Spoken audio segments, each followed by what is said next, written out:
Инструкция для стрижки. Что нужно сказать барберу, парикмахеру, чтобы он не испортил вашу систему волос? Давайте сегодня поговорим именно об этом. Поехали!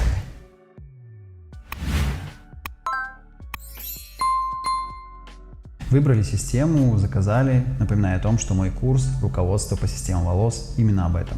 После этого мы знаем, как подготовить, проклеить. Следующий важный момент – где подстричь систему волос. В планах на будущее у меня как раз есть создание и подготовка таких систем волос и до той стадии, когда ее нужно будет просто подрезать под себя и приклеить уже с прической и стилем. Об этом позже. Вернемся к стрижке. Я попробовал длинные волосы, чуть короче, средней длины и короткие там до 3-4 сантиметров. Мои фавориты — это системы средней короткой длины, в которых вы чаще всего меня, собственно, видите. Да? С такими системами не жарко, удобно и несложно поддерживать прическу. Но начинать, наверное, стоит с длины выше средней, что-то типа вот такой. Поносите такой стиль, попробуйте тем самым барбера. Помните, что отстриженные волосы системы не вырастут. Потому особенно важно не испортить систему. Быть предельно аккуратными, и вот вам список рекомендаций для общения с парикмахером и барбером. Номер 1.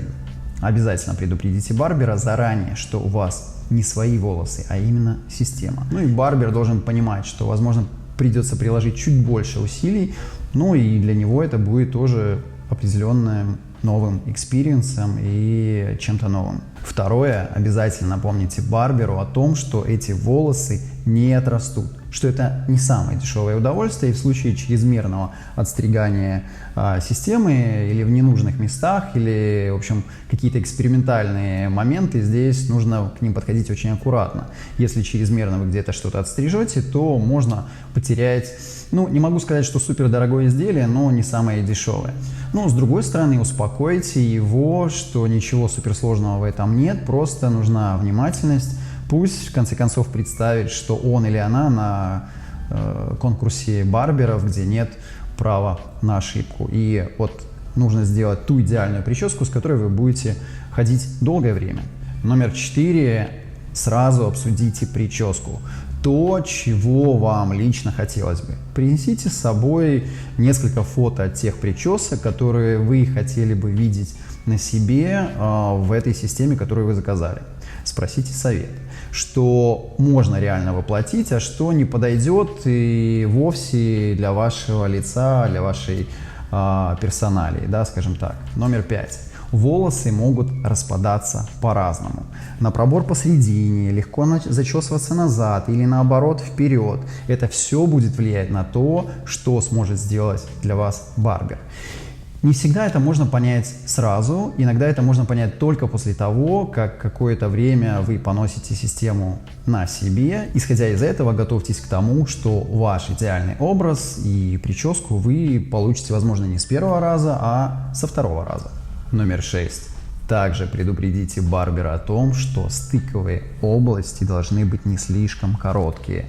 Дело в том, что стыковые области, вот эти вот области, зоны, которые прилегают к вашим волосам, я их называю стыковые. И при короткой длине потребует более частого подстригания ваших собственных волос. То есть, вот представляете, если вот эту вот часть сделать короткую, то ваши собственные волосы нужно будет подстригать намного чаще, чтобы они матчились с теми волосами, которые будут на системе. В ином случае это будет слишком заметно.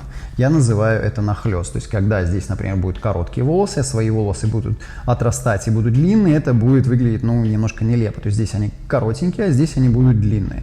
То есть, и получится такой нахлёст своих длинных волос, а на них будут лежать коротенькие волосы системы. Поэтому чем длиннее у вас будут стыковые области, тем больше маневров для действий у вас будет. И тем менее вы будете привязаны к барберу. А волосы будут отрастать, свои волосы, и они будут всегда, собственно, подходить и матчиться со стыковыми волосами, и можно будет реже ходить к парикмахеру. Номер 7. Стыковые зоны должны быть филированы аккуратно. Это именно та зона, которая будет выполнять две основные функции. Первая — скрывать тот факт, что у вас система. Второе – плавно перетекать из системы в ваши родные волосы. Ну и служить пункту первому. Обычно неумелые и не очень сильно развивающиеся барберы делают шапки. Но это даже не барберы, это, наверное, именно парикмахеры с того Советского Союза. Они делают или шапки, или, как я называю это, горшок. Это не тот вариант, к которому нужно стремиться. Почему мои системы совсем незаметны и выглядят супер натурально? Потому что я всегда даю большое значение деталям. Сделав хорошую прическу на одной системе, можно опробовать вторую и третью. И затем, если все хорошо, стабильно уже ходить к одному и тому же мастеру, который вас будет подстригать и будет понимать физиологию вашей головы, и то, что вы хотите, и ваши вкусы, и прически, и стиль. Просто подстригая ваши волосы с той периодичностью, к которой вы сами со временем придете. Или же я рекомендую вам сразу заказать 2-3 системы, которые создадут эффект отрастания. Получится так: ваш барбер делает вам аккуратный фейд под вашу первую систему, отращивая постепенно ваши боковые волосы, вы приходите с другой системой, и ваш барбер делает прическу второй системы под те волосы, которые уже чуть-чуть отросли. Также делается и для третьей системы. Итого у вас получается комплект из 3 систем, которые, например, нужно подстригать один раз в несколько месяцев, а потом, может быть, и реже. Это уже зависит от того, какие прически вам нравятся, к чему вы хотите прийти. Более того, у вас будет комплект из 3 идеальных причесок, которые вам только понравятся. Как думаете, есть у кого-то такое преимущество, которое теперь есть у вас? Даже у того, у кого есть хорошие свои волосы, не могут позволить каждый день иметь идеальную прическу. А вы можете. Причем жонглировать теми стилями, которые вы только пожелаете. Что ж, отличных вам причесок. Ушло время комплексов, пришло время вашего преимущества. Напоминаю о том, что теперь вы также можете заказывать системы через меня. Ну и главное, чтобы колосилось. Пока.